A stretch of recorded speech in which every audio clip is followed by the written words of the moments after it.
Vinyl Ventures family, we've got a great show coming at you. By the numbers.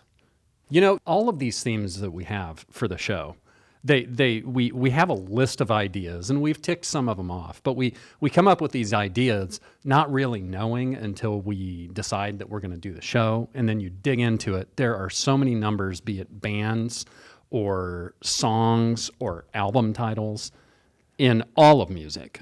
And they're a slew. Yeah. And like I told Wheels yesterday when we were talking, we could do every show that we do on numbers and probably never run out of material.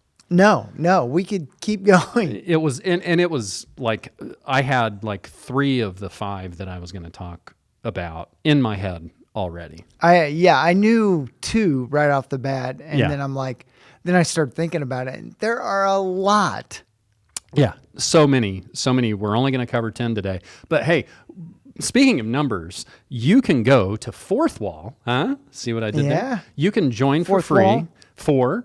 You can join for free. You can join by offering a little money every month to kick a couple shekels toward the show. We want you to go there because that's kind of like the home base for the podcast. We also want you to subscribe to this here YouTube channel. And what else do we want people to do, John? Well, we want you to like after you've subscribed. Yeah. Share and comment. Please comment. We love the comments. We're starting to get a lot of comments Yeah, on it's videos, good. and it's great. And 99%, maybe 90% of them are all good and in good fun and jest. And, you know, there's some others that are still fun, but maybe not the most positive comments.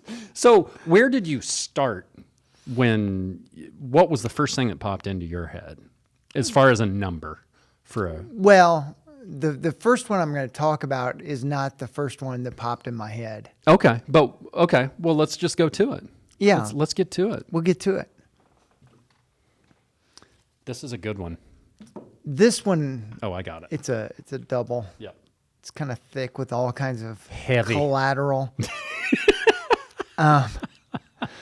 But Blur, Yeah. song number 2. Yep.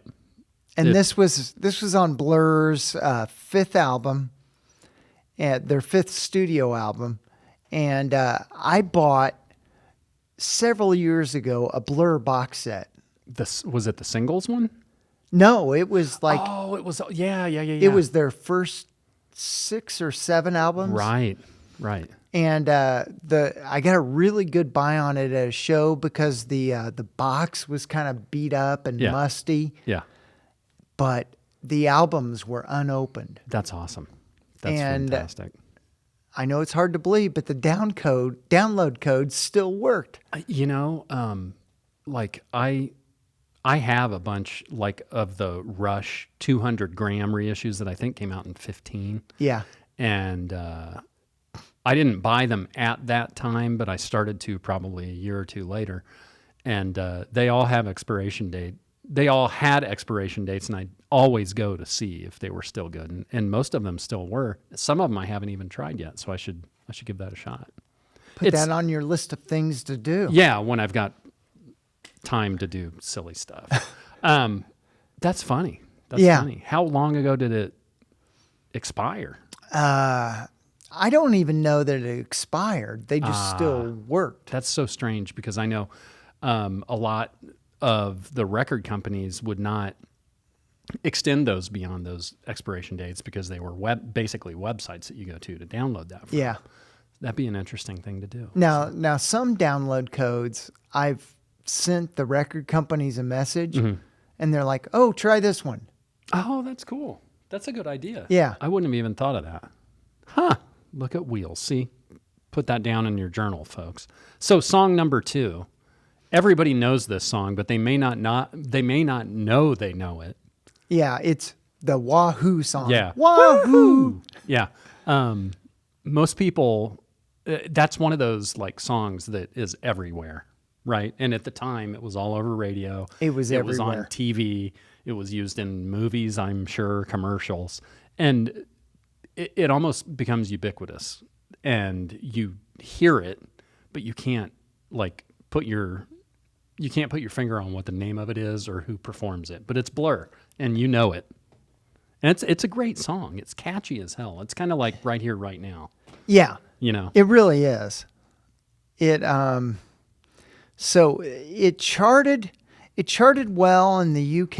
It was like number 2, which is kind of funny. Song number 2 peaked at number 2, and it did well in Australia, and in the US it peaked at number 55. And I think it was just Where?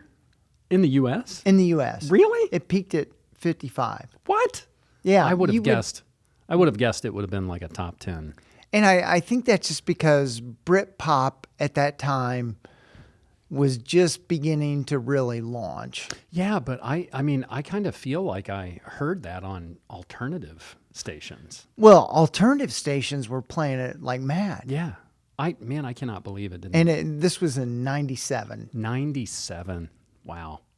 Almost 30 years ago, like 28 years Yeah, ago. and for whatever reason, it was weird. Blur didn't have as much success as some of the other Britpop bands.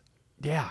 Yeah. I mean, for whatever reason, maybe, even if it didn't chart higher than that, people know it. I mean, Oh yeah, people know it to the degree that they probably all assume that it was a higher charting song. yeah, too. because it gets played at arenas. Right. It's Yeah. a feel good song. Yeah, it's great. Did we look at the back of this? No, No. Oh, it's just sparse. it's sparse. Man, I love the feel texture of it's that. like a Yeah, and then you guys are in the studio recording. That's cool. yeah, and this box set is pretty phenomenal. I mean, most except maybe the first couple albums Yeah. are single albums. Everything Oh, else okay. is a gatefold because it was cool. CD era. Yeah. Yeah. CD era. We've got 80 minutes to fill, and by gosh, we're going to fill it. Well, that's a good one, man. I always like their cover art is always interesting too. Didn't they have like one with a dog, like a racing dog? Yeah, I think that's Park Life. Park Life. Yeah. Yes. I have that. I got that as a promo at the record store. And although this was their 5th album, the title of the album is just Blur.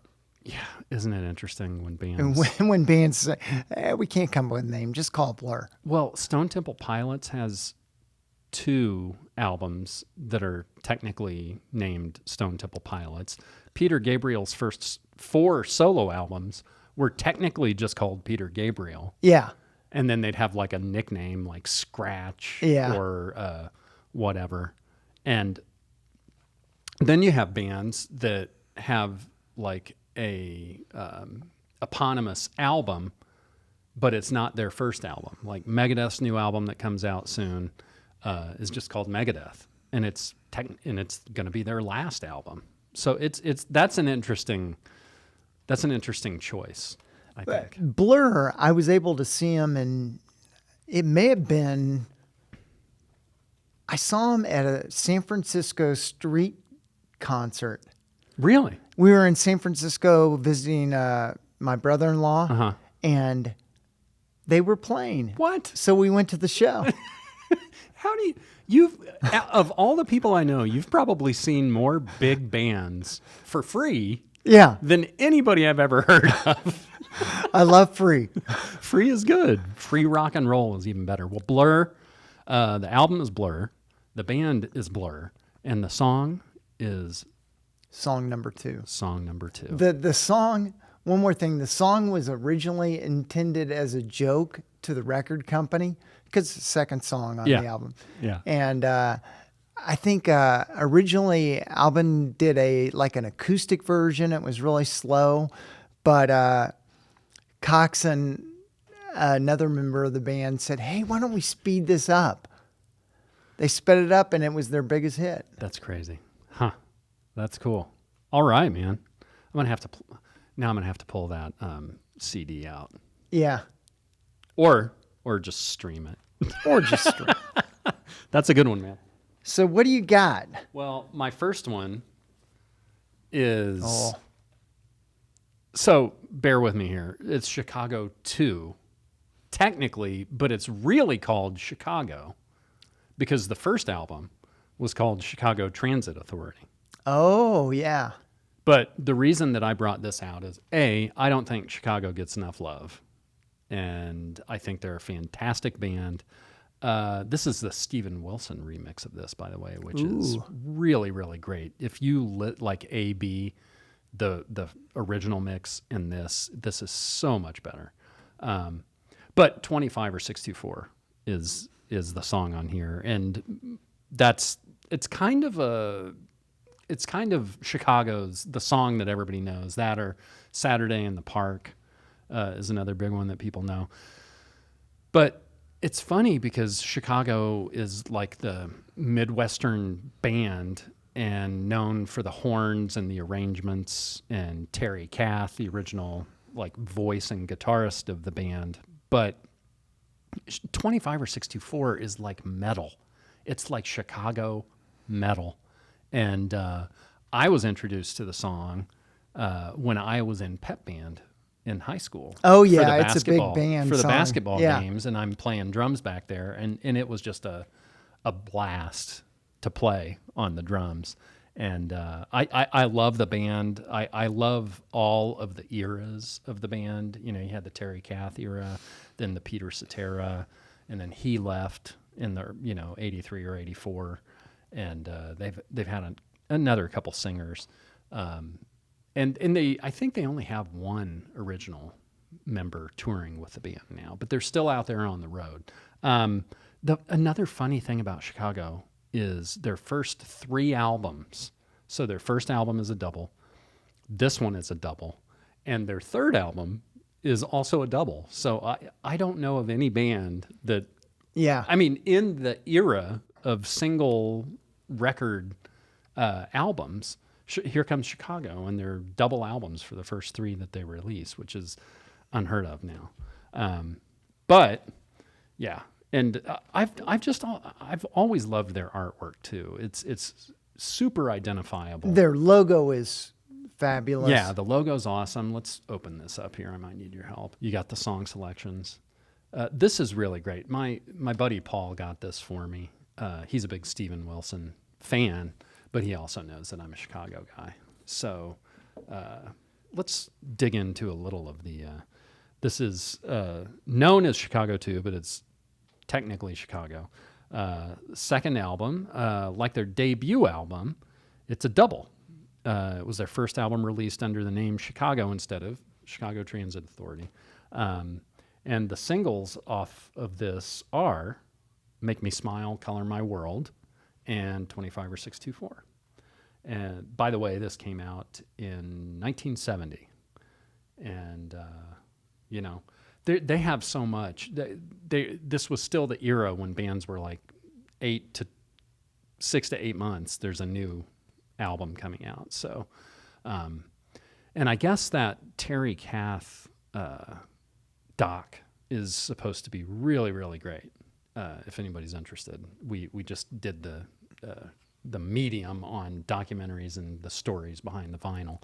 So if you get a chance, check that out. But yeah, man, Chicago's second, and any of the Steven Wilson remix they're stuff. really good. He did Aqualung. He's done like 50 or 60 now. He is the guy He really is. that people go to for that. And a lot of that is Atomos, all the Atomos remixes he's doing, but he also does stereo remixes. And, and a lot of this stuff is like multimedia now. So you'll get a record set, but then there'll be like Blu-ray in it and CD and the vinyl. So we're living in amazing times.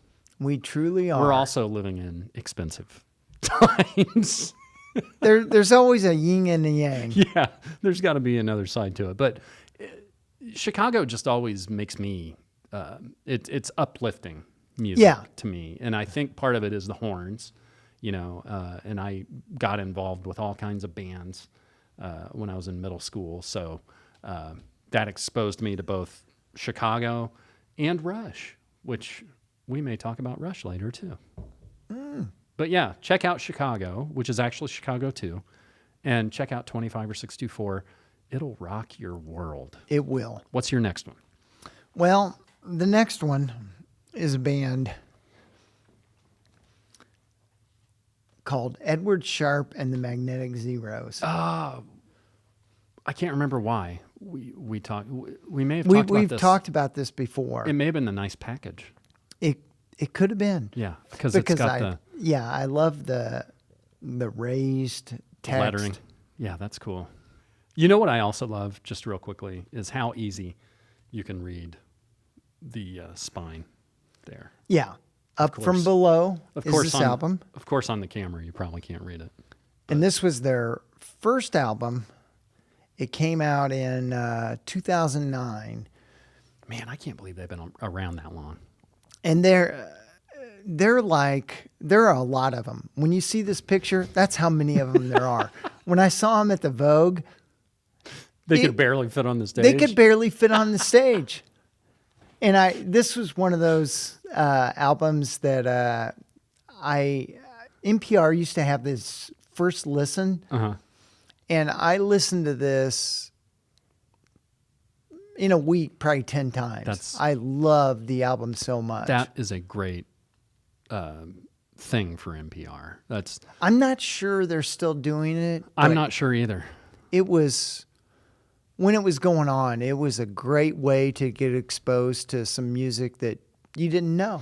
Yeah. And I kind of feel like that really took hold before social media and the internet really cranked into all of our lives. But yeah, that was a great way to get exposure to stuff that you wouldn't even think about listening to under normal circumstances. So that's great. Shout out to NPR. Hopefully they're still there. They're still cranking along, and they're listed as a American folk rock band. Mm-hmm. They're they kind of have a hippie vibe, Mm-hmm. but the song that everybody's going to know is "Home," Yes. Yeah. and that song, I love that song. Yeah. But it pops up in a bunch of commercials now. Oh, it's all over the place. Yeah, it's all over the place. So the band's making money. Yeah, well, hopefully. Well, on that, when they're in commercials, they're usually making money. Yeah, if they own the Yeah. the publishing rights, which they may or may not.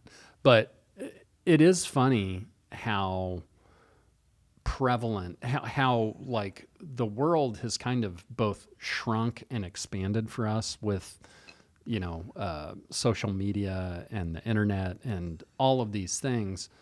But it's funny because it seems like you still hear the same like 10 songs either in television or movies, or you know what I Yeah. mean?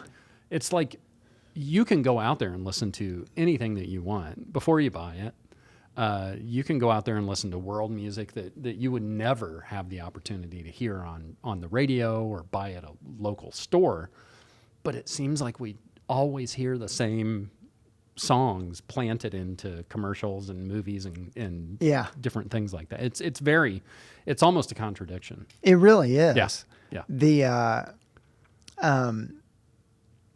one of the notable members of this band was Jade. I mean, you hear that even in the song "Home." Okay. She left the band in 2014. Did she? Yeah. Huh. Which I would think that's that, kind of a downer, but yeah, I would think that the dynamic of a band with that many people, like Chicago too. Chicago had a bunch of people in it, but larger bands, it seems like you're just inviting more personality yeah. into the mix, which can be a bad or a good thing. So And the lead in this band, Alex Ebert, I love his voice. yeah, This whole album was just, I mean, to have a freshman effort this good. I've listened to some of their subsequent albums, which get a little more kind of desert stony rock. And they're good, but they're just a different vibe. right. Like this one had it had everything. Yeah. It had kind of the pop song, Yeah, "Home," right. and they had a song called "The Desert Song." Okay. Well, I mean, they say you've got your whole life to write your first album. Yes. And then, 6 months to write the second one. So I could see direction changing, maturity levels being different, all those things. No, this is cool. And did we look at the back? Oh, here they are on the back again. Walking through the desert. Well, actually, I guess there was another album that came out, Here Comes, but Up From Below was their kind of label debut, I guess. Huh. Okay. Cool. I dig it. I think it's funny that, I can be here any other day when we're not doing Vinyl Venture stuff and you could hear your own thoughts. And then as soon as we hit record, we've got the trash trucks out there, which is almost musical, right? It is. The trash trucks are almost musical. I mean, when I try to fall asleep at night, if I'm struggling, I dream of trash trucks. The one last thing about Edward Sharpe and the Magnetic Zeros. So Edward Sharpe was from the Michigan Supreme Court. Huh. Okay. I don't know that they So named the band after because they're from California, but that's just Okay. a little interesting tidbit Yeah. from the interwebs. You know what? You could maybe do 3 things you didn't know about Edward Sharpe and the Magnetic Zeros sometime. That would be interesting. It certainly would. Well, that's a good one. I dig it. Edward Sharpe and the Magnetic Zeros. You're up next. Well, this one, I feel like I talk about Van Halen a decent amount, but I don't think I've ever talked about OU812. And if I haven't, I'm going to now. This is the second album that the band did with Sammy after he joined and took Dave's place. This was released in 1988 and September of May 24, 1988, and recorded for about 6 months in 1987 into 1988. And following up an album like 5150, you would expect that to be pretty difficult because that was a huge multi-platinum seller. I think it was a #1 album, and they had a #1 single with Why Can't This Be Love? And the reason that this album, in the Sammy era, it's probably not my favorite, but do you remember around here when I think you're in 7th grade, you take that trip to Washington, D.C.? Yeah. Yeah. Well, I had a Walkman, and this had just come out, and it was all I was listening to. So the entire trip, I'm listening to this album. OU812. And it's just so firmly implanted into my brain because I listen to it constantly on cassette. And I think we kind of take those times with the Walkman for granted because it was a big deal. You look back on it now. The only time you could listen to music was at home or in your car. And not everybody had cassette players at the time. I remember my parents' station wagon when I was a kid had an 8-track player in it. And It was a station wagon. It had to have. yeah. And then they started making those adapters that you could shove in there into the 8-track thing and put the cassette in. Yeah. And that was like opening up a whole new world. But I've always loved this just because of the reasons I just mentioned. But also this is kind of a take on the Meet the Beatles portrait, which I always thought was really cool. And then you have the Darwin's monkey on the back. And Pondering the human skull. OU812 is the UPC or the catalog number? No. I think it's just dirty.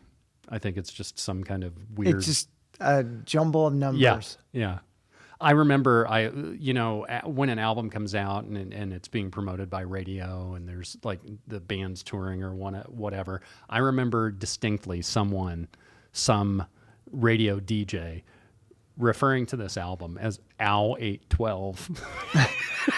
And I don't know if it's because they didn't. 812. I don't know if it's because they didn't want to say OU812 on the radio or what. But this one has well, let's talk about the singles from this. Black and Blue is the first single. When It's Love, that's a huge one. Finish What You Started, and Feels So Good were the singles. And I just love the whole thing. It starts out with a song called Mine All Mine, which is kind of like synthesizer driven.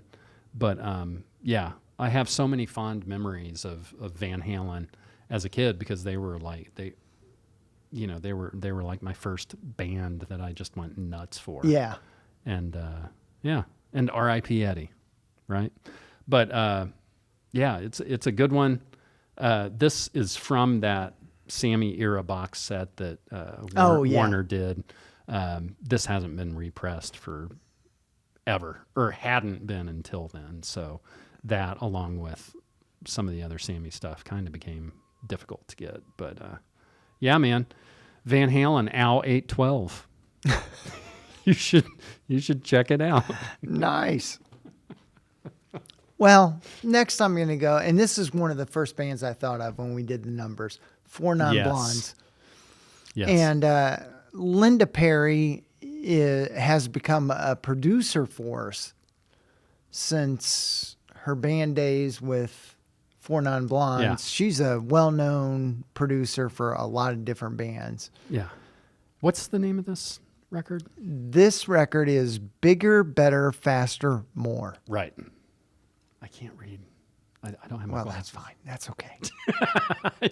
I need those to read the fine print. And originally, it was intended as an all-female band. Mm-hmm. But then before this was their debut, and before this album came out, they'd replaced a couple members, and one of them was a dude. Mm-hmm. I gotcha. The big song off here is The big song off this would be... What's Up? Yeah, I think.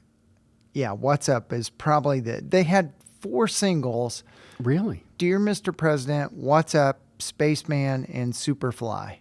Okay. Yeah, I remember hearing What's Up all the time. Yeah. All the time, everywhere, at bars and everything. The artwork on here is always really I been love very the distinctive artwork. too. Yeah. And And- this First song is Train. is Train with a flying cow or a backflip cow. But I saw this band open for Big Head Todd and the Monsters Oh. at the Vogue. Yeah. And since this came out in 92 and they were an opening act, it was probably 92, 93 when I saw them. No kidding. Okay. That's cool. I never saw them. I was, let's see. Yeah. I wasn't seeing a lot of concerts at that time. I mean, I was at Ball State, Yeah. but I missed a lot of shows. And of course, not a lot of bands came through Muncie. So Yeah, Muncie wasn't a hotbed for music acts. where are they from? Are they? They are from, let's see, where are they from? San Francisco. San Francisco. Okay, that kind of makes sense. They're Yeah. sort of a hippie vibe. Yeah, they really have kind of a laid back, Folksy. folksy. Let's see what they how do they Oh, the genre is just alternative rock. Oh, how specific. Yeah. Alternative rock. It's so funny because there was such a line drawn between like alternative and good old 80s rock and all that stuff. And they just loved to categorize stuff. It's just rock. It's just This- rock and roll, man. This thing sold 1.5 million copies. Really? Okay. So it was a pretty successful album Yeah. for the band. Do you know how many they have? Are they even still active? No. No, they're not still active. They broke up in 94 when Miss Perry left the band. Mm. And let's see if I can figure out how many albums they actually have. They don't have many. Interesting. Produced by David Tickle. Well, that must be distracting when you're trying Well- to record and David Tickle comes around. And when I say they don't have many, they have one. Plus, they have a live album, but they have one studio album. Interesting. Okay. I guess, Success did not work well for them. yeah. Well, hey, man. They sold 1.5 million more records than I have. Yes. Well, They maybe were doing something right. They were. And, timing's everything, too. Yeah. That was such a weird time. It for really music. was, yeah. Like, with hip hop, really taking off, and grunge. And Americana was really taking off too. Yeah, I mean, it was around that time too, like Jayhawks, Wilco, Yeah. Sun Volt, all those bands. It really was an interesting time for music. We need to do decades shows Yes. and like go through and talk about. Break down what happened the whole Yeah. decade. Yeah, that would take a lot of work. We should start working on that now. That's a good one. I like it. 4 Non Blondes, you're up. Well, here is a recent acquisition. This is the Marvelous Three's Ready, Sex, Go. And Marvelous Three, the big part of Marvelous Three is Butch Walker, who is now like a famous producer and an artist. But yeah, they're from Atlanta. And they're considered just power pop. But if you haven't listened to Marvelous Three, give them a listen because Butch Walker's voice is fantastic. He's a great guitarist too. He actually had an album called The Rise and Fall of Butch Walker and the Let's Go Out Tonights, which was a solo album of his that sounds like he's channeling T-Rex for the whole T-Rex and Bowie for the whole thing. And I absolutely love it. So that's how I was introduced to Butch Walker. And he's produced stuff for Pink, just everybody out there he's had his hands on. It's interesting because a lot of these guys that are hands-on as artists, when they're recording their own stuff, they just kind of sink into that producer's spot. And, once you get a little success, everybody wants to work with you. Like Andrew Watt was a guitarist, and now he's like the guy that is producing the Rolling Stones records. But back to Marvelous Three. This is Ready, Sex, Go. As I said, here they are in the back.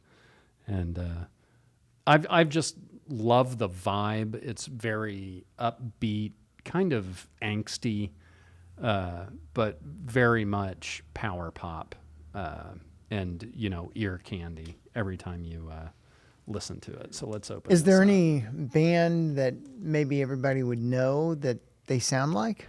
Not really. I mean, I would liken them to like Blink, or Blink without the like nasally, Yeah. whiny vocals, from around that era. Green Day-ish, just for the like, don't bore us, get to the chorus type Yeah. of shorter songs. But there's also a lot of very like smart-assed kind of lyrical stuff in what they do too, which, having a sense of humor that comes through those speakers is Yeah. kind of one of those things that always like endears bands to me. Like there are bands that, take themselves very seriously and are serious bands, but the ones that, you can tell they're just there to have fun, or at least they're making it seem like they're there to Yeah. have fun. They're fantastic. And they're a band, I think they just finished like a reunion tour. And I don't think they came close to here, so I didn't get to see them. But yeah, Marvelous Three, man. If you haven't listened listened to any of that or any of the I Butch- need to check them out because check out they're Butch checking some Walker. boxes. Yeah, I think you'd really, really like them. And the older I get, like the power pop type stuff, just I absolutely adore it. I Like do too. Yeah. Fountains of Wayne, Yeah. these kinds of guys. Also, a guy I just discovered named Mike Viola, who is actually the guitarist for Panic at the Disco.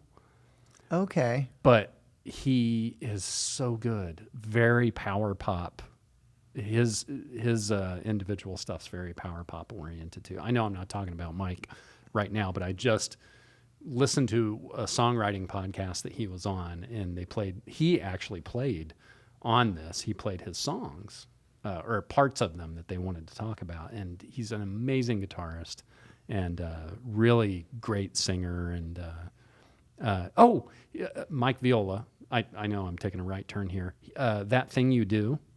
He's the voice of That Thing You Do. Oh. He's the guy that sang on that song and a couple of the others in that movie. And he, I don't know that he co-wrote that with Adam Schlesinger, but he co-produced that song and a couple of those other songs. And that's kind of how he kind of got into the biz.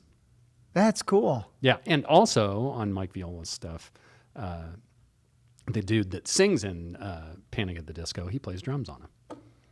Nice. Yeah, so power pop and pop at its finest. Marvelous 3. Check them out. I think they have 4 or 5 albums. Ooh. Yeah.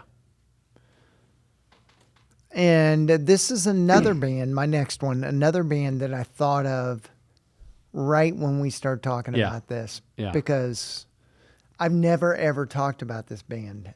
999. And we love those bands that you've never talked about. And 999 was an English punk rock band. They were in the Clash era. They started in December of 76 when so many other bands started. And they never broke through like the Clash, the Damned, and all these other bands. They were just a band, a hardworking punk band that I think this particular album, Concrete, the only one I have, came out in maybe 81.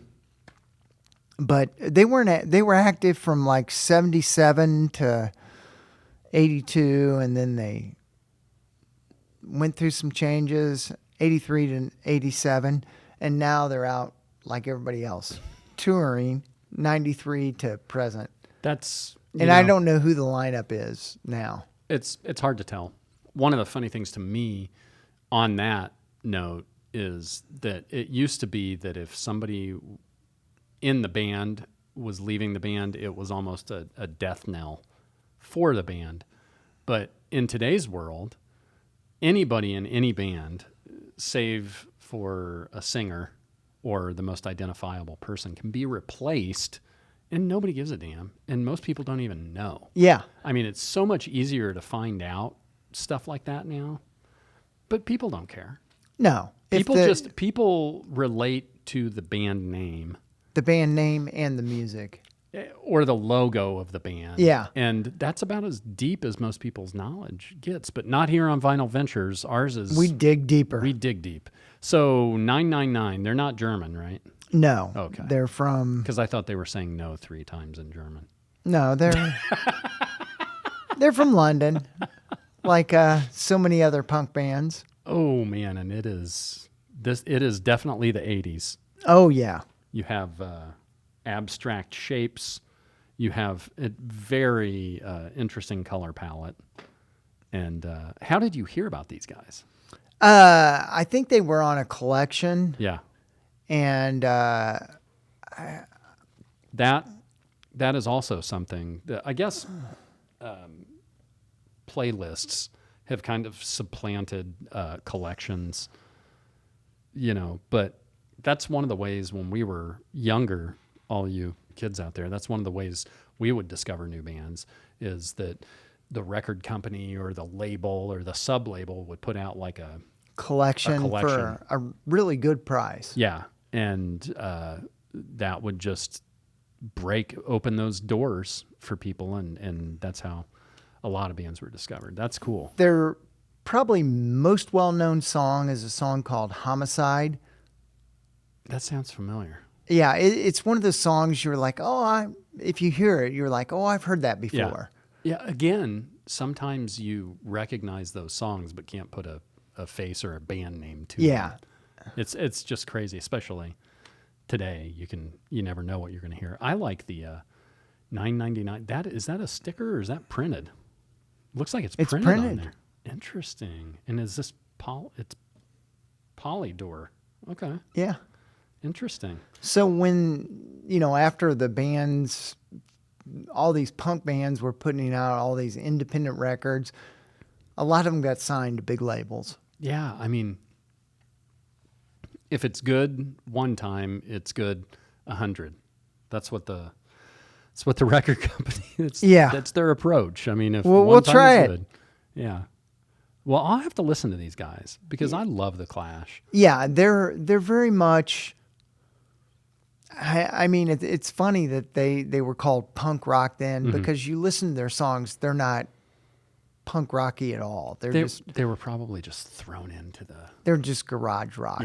Yeah. Well, I mean, it's like even a band like The Damned, they don't sound punk at all. No, I mean early on, yeah, but they've definitely evolved. Yeah, Sure. they're very much. They sound a lot like The Damned. Do they? Yeah. Okay. Well, then I would enjoy them then. Yeah. I'll have to give them a listen. Yeah, check them out. Awesome. 999. Well, here is a band that friend of the show, Jason Russell, is a big fan of. This is 10 Years After. So 10, there you go. And they're one of the, I'm not a huge 10 Years After guy, but they're one of the first bands I thought of for some reason. Really? When I thought Yeah. of numbers. And I knew that I had a couple of theirs. I shop for their stuff all the time for Mr. Russell. And if I find anything by them, I'll be like, hey, send him a picture. You have this? Yep, got it. Or don't have it, whatever. But the big song that most people would know them by is I'd Love to Change the World. And it's a fantastic song that actually LA Guns redid like 30 years ago. But here's a guitar on the back. This is A Space and Time, by the way. And I'd Love to Change the World is on this. They're just kind of rock. So they're from Great Britain. So I think they formed in late 1960, and they were around, I think, through like 74. They had a good run. Yeah. Alvin Lee is Alvin the Lee. guitarist, and everybody recognizes that name. They've had a lot of different members. There is one of these timelines on here that shows you who was in the band when. Yeah. I think that's hilarious sometimes. But they have a pretty long discography too, and then Alvin Lee has plenty of his own solo stuff. But I'd Love to Change the World, and I love the LA Guns version of it. It's very both folky and hard edged because there's like an acoustic part, and then it breaks into the chorus, which is I much love harder. that. Yeah, you got to check them out if you have the means. But I just had to mention them because, like I said, they were the first ones that popped into my head. And secondly, it's one of Mr. Russell's big ones. So this one's for you, Jason. That's 10 a years good one. after A Space and Time. I'd love to change the world. Who wouldn't? We'd all love to, right? We'd all love to. What's your final My final pick, pick? Midnight Oil, 109876 on down. 5, 4, 3, 2, 1. Yeah. This is Australia's one of the big Australian bands that we have talked about in the past. I was telling you, I remember when Diesel and Dust came out, and they just captivated me because it was on MTV, and his voice is so strange. Well, he's a strange character because Yeah. he's like 6'5" or taller, I didn't realize he was that and tall. he's he has a shaved head, and he has this movement that is not quite Iggy Popish, but he is moving a lot for a big man. Is he? Yeah. That's funny. So how did you like get introduced to them? Well, Maybe I one of think I them. probably heard him in college, Yeah. and I always liked Midnight Oil. I just liked everything about them, and we saw them in concert in. This particular album came out in '82, but we saw them in probably the late '80s at the Marat, Mm. and it was a fabulous show. It was- Egyptian Room? yeah, the Egyptian Oh, Room, man. Yeah. or no, the main theater. the theater, Oh, okay. Cool. and they they put on a terrific show, and at the end, I saw Lundquist, David Lundquist, who was a writer for the Star. Yeah, he did Indie Star. music show reviews, and I got a quote in the paper. Oh, did you? Yeah. What'd you say? It was something like, whatever you say about this band, they practice what they preach. Oh, that's cool. Yeah, they it's so odd because it's the same planet but a totally different world. Like Australia has its own thing musically, and they're so far out there. It makes sense, but they've just got there's something about the music that comes from there that really seems to be relatable to people all over. Yeah. Whether it's AC/DC or these guys or NXS or the Bee Gees. I mean, on and on and on. It's really crazy. Check out our show with the Real Australian, by the way. Yes. He talks about a lot of those great Australian bands, but also ones that maybe are a little less well known. But then he also talks about like the bar scene there, Yeah. which is a big thing for bands to like go Break. through and Yeah. break. So that's a cool one, man. I have never seen this record. This was their fourth studio album. Yeah. And I think and this was their first one to really take off in the U.S. Because I think Diesel and Dust had to have been like 1986 or 87. And that's when they had Yeah, that's when Beds Are Burning. Yeah, And, that's when they really took popped. off. Yeah. Well, that's wild. I get, I'm a little behind you. So I wasn't at that age where I would have been like discovering stuff that wasn't necessarily delivered to me either through the radio or Yeah. through MTV. So that's cool. And they say they were one of the first Australian bands to use sequencers and synthesizers. And when this album came out, it was kind of a landmark at the time, No kidding. Okay. as far as Australia goes. Right. I'm going to have to give them a listen. I'll Yeah. have to give it a listen because I was telling John before the show that like Diesel and Dust came out and the big song on that was Beds Are Burning. And they're also very politically charged. Oh yeah, Band. that's why Quote. I'm not nailing the quote, but it was something Yeah. like that. Well, I bet we could find it. Yeah. I bet we could go online and I find think I have a clipping somewhere. it. Do you? I may or may not be a hoarder. Well, we're all hoarders if we're doing this vinyl thing. The funny thing, I was telling John, the funny thing is, it's not really my type of music. But when I first heard it, which was probably seeing it on MTV too, it really stuck with me.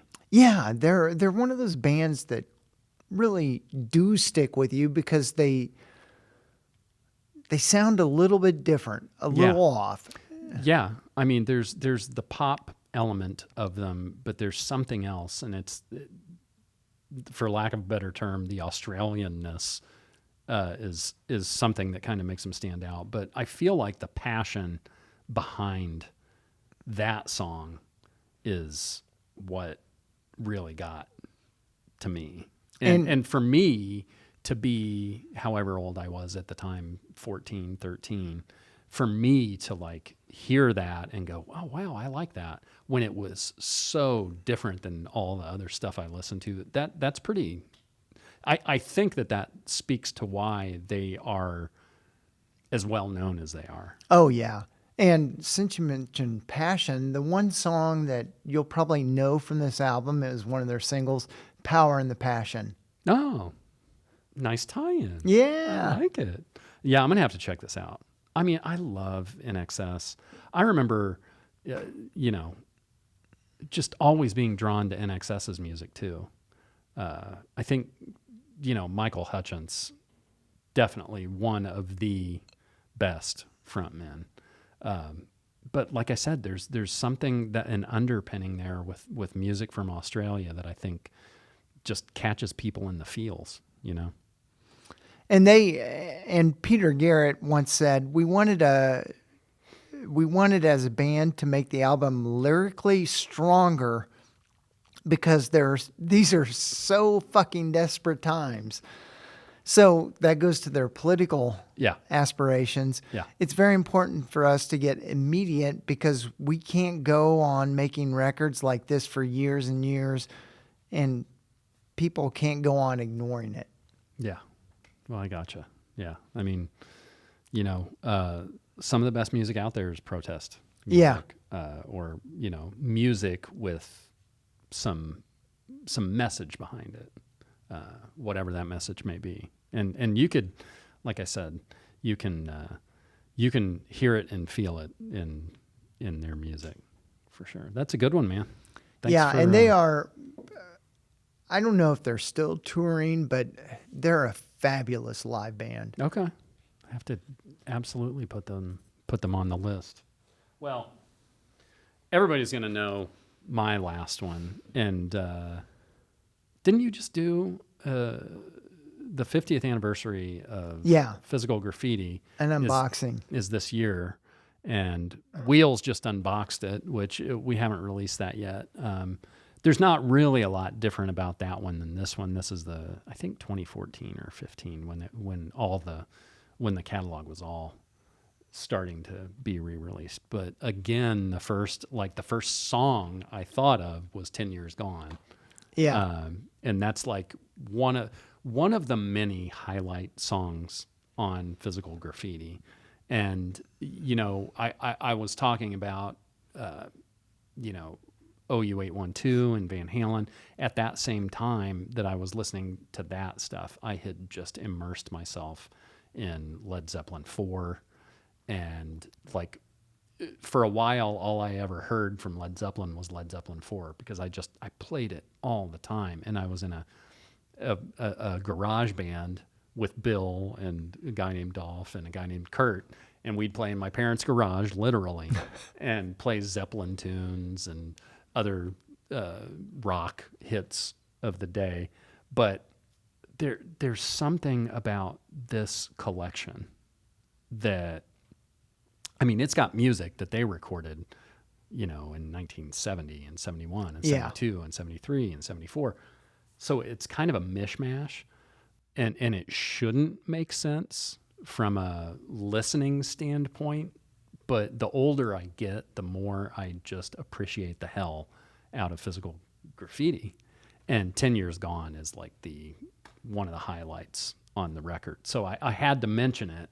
I know that Led Zeppelin is not a band that suffers from not being talked about by us. No. But I think it's fair to say that, along with a handful of other bands, they are one of a kind and kind of defined a genre and defined arena rock and kind of set the table for all of us experiencing live music the way that we do. So I just wanted to mention 10 Years Gone. Obviously, Physical Graffiti has unbelievable songs. Kashmir, Trampled Underfoot, Black Country Woman, and it's a big one too. It's 2 albums, double album, and it packs a punch. And if you haven't taken the time to go down to the Village where this building is, you should do that, because it's a cool, like, New York landmark Yeah. to visit. And if you're going to be in the Village, go to Bleecker Street Pizza. It's the best pizza on earth. Anything else about Physical Graffiti? I know it's like your Zeppelin. I like everything about this album. I did listen to the third disc that's included in the anniversary In the edition. 50th? Yeah. Oh, because it has some Different mixes. different mixes. I don't like them better than the original mixes, but it's fun to hear the progression of where the songs ended up and where they started. Yeah, that is neat. I mean, Zeppelin wasn't one of those bands that, like, recorded 20 songs and then Yeah. put 9 out on a record. So there's not a lot of unreleased stuff that we haven't heard yet. I'm sure there probably is live and maybe different versions. But yeah, either those mixes, those different takes, or the takes without vocals, there's some of that they put on some of these special editions. Yeah, it is cool to kind of hear that different, because it's been nailed into your head on radio. Yeah. And you know that it is that way, and when you hear it another way, it is a mind F. Yeah. Right? Yeah. So check out that. Oh, shit. Stand down. I had. Let's see. Okay, that'll be good. Sorry, we had a bit of gravity there. I don't know what I was saying, but do you remember what I was saying? It's not that important. The numbers thing, like we said at the top of the show, we could do all of our shows on numbers and still not run out of material. So No. So maybe we'll do another one. What are some of your guys' favorite number bands, songs, album titles? And there's a lot we didn't mention. I mean, I didn't mention U2 Right. and Nine Inch Nails. Yeah. I've talked about them ad A lot. nauseum. Yeah. Yeah. And I didn't mention, I mean, really the first one that came to mind is 2112 and Rush, which, by the way, Rush is back. I saw Did that. you see that? Yeah. Yeah, yeah. They're going to play like in 6 cities and kind of have a little mini residency in each city. And they've I got- like that idea. And they've got a female drummer taking Neil Peart's place, which is so cool, and I cannot wait to see it. I'm lucky to have probably seen Rush 8 or 9 times over the years, because, again, I was a percussionist in high school. Yeah. And you either, well, there was really no choice. If you were in Yeah. a drum line, you had to be a Rush fan. Yeah.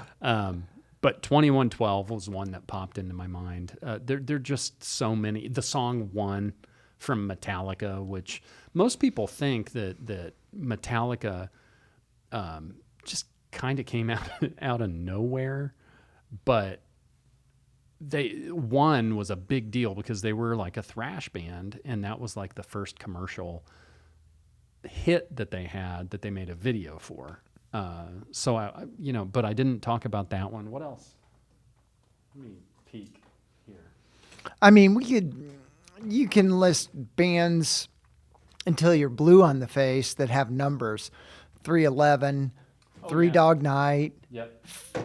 Finger 11, 10cc, Yeah. Ben Folds 5. It Right. just goes on and on. And I think a lot of times you don't even think about Yeah. the number side of it. So that's what we like to do here. We like to approach our collections from a different perspective, and the numbers thing definitely caught on. Tell us what some of your favorite numbered bands, albums, songs are. And also, we want you, while you're communicating with us, tell us about the show. Tell us what you like, what you don't like, other themes for shows. And Oh, yeah.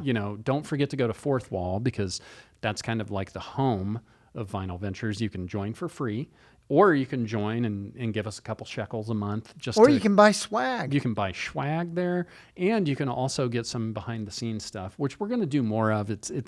We haven't really built up that cadre of the behind the scenes stuff, Yeah. but we will. I'm going to start doing some videos from home digging further into my collection. I think John's going to do the same thing. But mostly, as I say at the end of every show, dig into that music collection. For me, it's solace. For me, my grounding is music. And, there's always crazy things going on outside. A lot of times, one of the best things for me to do is just get that music, play it, And escape. play it loud and escape. So finger through those records, find something you love, listen to it, and let it make everything else disappear. So for Wheels, I'm Jay, and we'll see you all the next time around. It's a